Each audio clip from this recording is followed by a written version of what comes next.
हरे कृष्णा, राधे राधे, जय श्री राम। कैसे हो दोस्तों? स्वागत है आपका हमारे एक और नए वीडियो में। माता कैकेयी को अगले जन्म में क्या सजा मिली थी और माता कैकेयी ने दूसरा जन्म किस रूप में लिया था, आइए जानते हैं आज की वीडियो में क्या है इसके पीछे की कथा।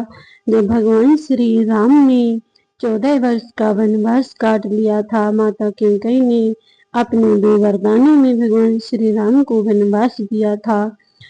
तब भगवान श्री राम वनवास के बाद जब अयोध्या वापस आए और माता कैकेयी से मिले, तब माता कैकेयी ने कहा कि हे राम, तुम्हें तो वनवास के लिए मैंने देवताओं का कार्य करने भेजा था और धरती का भार हल्का करने के लिए, राक्षसों का नाश करने के लिए वन में भेजा था, लेकिन मेरे ऊपर जो कलंक लग गया है उसका क्या होगा।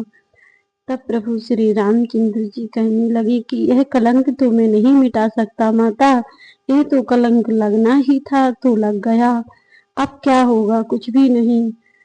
तब माता कैकेयी ने अपनी आंखों में आंसू भरकर उनसे पुनः कहा कि हे राम, मैं यह कलंक तो नहीं मिटा सकती, ना ही तुम मिटा सकते हो, लेकिन मैं तुम्हें अपनी कुख से जन्म देना चाहती हूँ, अपना सगा पुत्र बनाना चाहती हूँ। तब प्रभु श्री राम ने कहा कि हे माता, तुम्हारी यह इच्छा मैं अगले जन्म में पूरी कर दूंगा। तब अगले जन्म में माता कैकेयी देवकी बनी थी और जो कौशल्या माता थी वह यशोदा बनी थी। और जब भगवान श्री कृष्ण ने कंस का वध करके देवकी वासुदेव को मुक्त कराया था, तब उन्होंने पूछा कि हे कृष्ण, तुम तो भगवान थे और तुम जानते थे कि मैं यहाँ बंधन में बंधी हूँ कंस की, तब तुम मुझे मुक्त कराने पहले क्यों नहीं आए? तुम चाहते तो बहुत पहले मुझे यहाँ से मुक्त करा देते। फिर भगवान श्री कृष्ण ने कहा कि हे माता, क्या तुमने मुझे 14 वर्ष के लिए वनवास नहीं भेजा था पिछले जन्म में? जब मैं राम अवतार में था तब तुमने माता कैकेयी बनकर मुझे 14 वर्ष के लिए वनवास भेजा था। यही कारण था कि मैं 14 वर्ष तक तुमसे दूर रहा, क्योंकि कर्मों के फल से कोई नहीं बच सकता। और तुम्हारी जो इच्छा थी कि मैं तुम्हारी कुख से जन्म लूं और तुम्हारा पुत्र बनकर आऊं, तो इस जन्म में मैंने तुम्हारी कुख से जन्म लिया था और तुम्हारा पुत्र बनकर आया तो था, लेकिन 14 वर्ष का वियोग तो तुम्हें सहना ही पड़ता, जो तुमने माता कौशल्या को दिया था।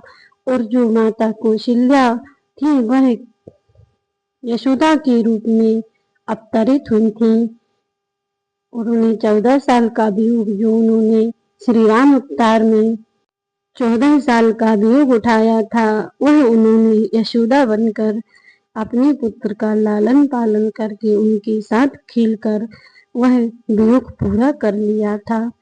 तो यही कारण था कि माता देवकी को 14 वर्ष का वियोग सहना पड़ा और माता यशोदा को अपने पुत्र के साथ 14 वर्ष का समय बिताने को मिला था, क्योंकि पिछले जन्म में वह 14 वर्ष का वियोग सही थी राम की बना रही थी।